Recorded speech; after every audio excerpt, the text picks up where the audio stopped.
Most of his old friends were dead, and his sons had grown up. One was working in a local garage, and the other, who was in Pakistan at the time of the partition, had not been able to rejoin his relatives. ठीक है, इनके ज़्यादातर old friends उनकी death हो चुकी थी और उनके सन्स बहुत बड़े हो गए थे। और एक जो है उनके बारे में इनको पता है, जो लोकल गराज में काम कर रहे हैं वो अब पाकिस्तान में है। ठीक है, at the time of partition he had gone to Pakistan and is not able to rejoin with his relatives.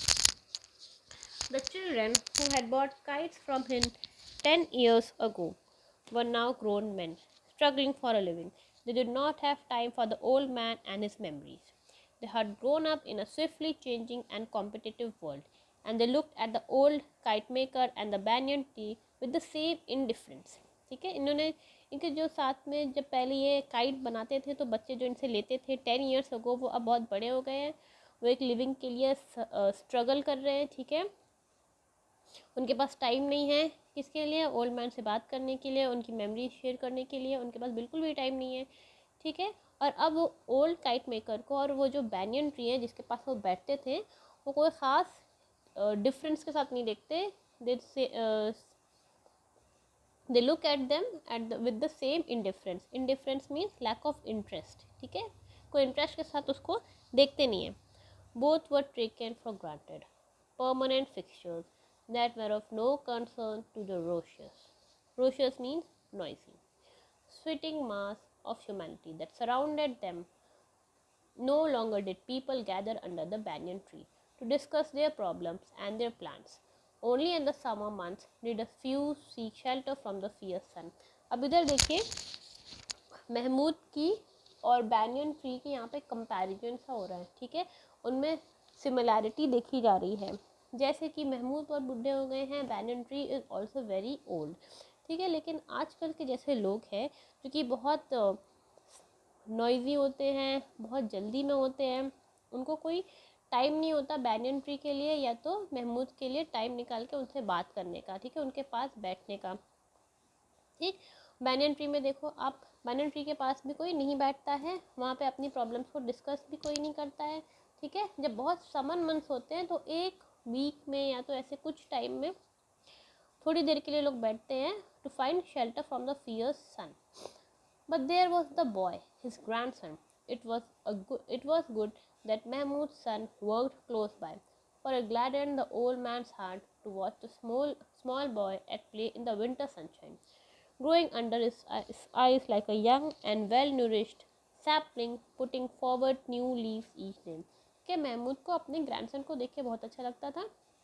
वो पास में रहता था, वो पास में काम करता था, तो उसको बहुत अच्छा लगता था महमूद को उसको देख के कि वो कैसे ग्रो कर रहा है as a well nourished sapling. Well nourished mean well fed sapling, एक पौधे की तरह वो ग्रो कर रहा था। Putting forth new leaves each day, एक पौधा कैसे होता है, न्यू लीव्स ईच डे अपने में पुट करता है, वैसे इनका ग्रैंडसन अली भी ग्रो कर रहा था। There is a great affinity between trees and man, we grow at much the same pace if we are not hurt or stuffed or cut down. ठीक है, जैसे ट्री होते हैं वैसे मैन भी होते हैं, जैसे वो ग्रो करते हैं वैसे हम ग्रो करते हैं। ज़्यादातर हम दोनों का पेस भी सेम होता है। ठीक है, तो दोनों का पेस सेम होता है, बस तब स्लो हो जाता है या तेज़ हो जाता है, या तो जैसे हर्ट हो गए या स्टाफ्ड हो गए या कट डाउन हो गए, the pace is different, it gets slowed down. In our youth, we are resplendent creatures. Resplendent means being lively and full of energy. And in our declining years, we stoop a little, we remember, we stretch our brittle limbs in the sun, and then with a sigh, we shed our last leaves. ठीक है, जब young होते हैं, जैसे आप अली को देख लो तो रिस्प्लेंडेंट टीचर्स है, भागता रहता है, दौड़ता रहता है। ठीक है, फुल ऑफ एनर्जी है। मगर महमूद को देखो, जैसे वो अपने डिक्लाइनिंग ईयर्स में है, वो स्लो हो गया है। ठीक है, वो और ऐसे ही जो बैनियन ट्री है वो भी ऐसा ही है, वो स्ट्रेच और ब्रिटल लिम्स इन द सन, अपनी ब्रांचेस को सन में ऐसे ब्रिटल लिम्स की तरह दिखा रहा है। और we shed a last leaves in the end. ठीक है, बिल्कुल ऐसे ही मैन की तरह और वैसे ही बैनियन ट्री भी। Mahmood was like the banyan His hands gnarled and twisted like the roots of the ancient tree. ठीक है, महमूद बिल्कुल banyan tree की तरह था. Gnarled means twisted. हाथ भी उनके twisted थे like the roots of the ancient tree. Ali was like the young mimosa planted. Mimosa means a kind of tropical tree planted at the end of the courtyard. ठीक है, अली बिल्कुल एक young sapling की तरह थे, young mimosa plant थे, planted at the end of the courtyard. In 2 years, both he and the tree would acquire the strength and confidence of their early youth. ठीक है, 2 ईयर में ही अली और जो यंग प्लांट है वो बिल्कुल यूथ में आ जाएंगे, उनको वो कॉन्फिडेंस और स्ट्रेंथ मिल जाएगी. The voices in the street grew fainter, and Mahmoud wondered if he was so offended of a kite so beautiful and powerful that it would resemble the great white bird of Hindus, Garuda, God Vishnu's famous steed. तो महमूद लेटे लेटे सोच रहे कि एक ऐसी भी हमें बुक काइट बनानी चाहिए थी जो कि रिजेंबल करे जो वाइट बर्ड होती है हिंदूज की, गरुड़ा. वो क्या होती है? God Vishnu's famous steed. Steed means a horse used for riding. ठीक है. He would like to make a wonderful new kite for little Ali. वो ये सोच रहे हैं कि ऐसी मैं काइट बनाऊंगा अली के लिए.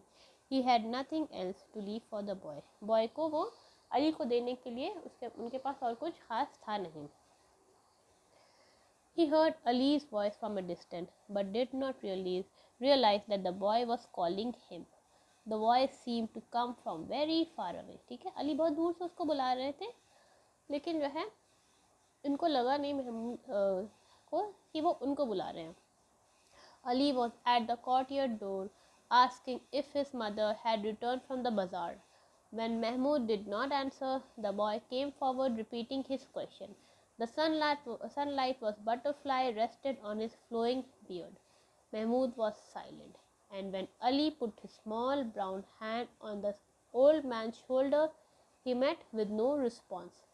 The boy heard a faint sound, like the rumbling of marbles in his pocket. ठीक है, तो अली जोर जोर से बोल रहे हैं कि क्या मेरी मदर आ गई है बाज़ार से, मगर महमूद आंसर नहीं कर रहे हैं. तो अली बार बार ये पूछ रहे हैं. जब वो अंदर गए तो देखा सनलाइट रेस्ट कर रही थी like a butterfly on the flowing beard of Mahmood. फिर अली ने क्या किया, अपना हाथ रखा महमूद के शोल्डर पे, मगर फिर भी कोई रिस्पॉन्स नहीं आया. फिर अली ने एक फेंट सी साउंड सुनी. कैसी साउंड थी वो? जैसे मार्बल को रब करते हैं पॉकेट में. ठीक है. Suddenly afraid, Ali turned and moved to the door and then ran down the street shouting for his mother. अपनी मदर को एकदम से पहले अली डरे कि क्या बात है, ऐसे ग्रैंडफादर ऐसे क्यों रिस्पॉन्ड नहीं कर रहे हैं और ऐसे क्यों फेंट सी आवाज़ आई. तो वो अपनी मदर के पास भागे. The butterfly left the old man's beard and flew to the mimosa tree, and a sudden gust of wind caught the torn kite and lifted in the air, carrying it far above the struggling city into the blind blue sky. ठीक है, जो इनके beard पे butterfly type sunlight आई थी वो हट गई और चली गई मिमोसा ट्री पे. ठीक है. एक गस्ट ऑफ विंड आई जो कि एक टॉर्न काइट को उड़ा ले गई, उसको एयर में उड़ाने लगी और उसको बहुत फार ले गई. कहाँ ले गई? Far above struggling city in the blind blue sky. ठीक है. इसका क्या मतलब हुआ आपको?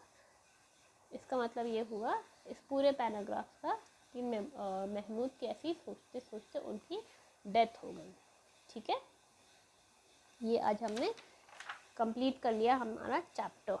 इसके बाद मैं एक्सरसाइज आपको भेज दूँगी. We will do its exercise. Okay. तो आज की क्लास आई होप आपको पसंद आई हो, आपको समझ में आई होगी. कुछ डाउट होगा, कन्फ्यूजन होगा तो आप मुझे बता दीजिएगा.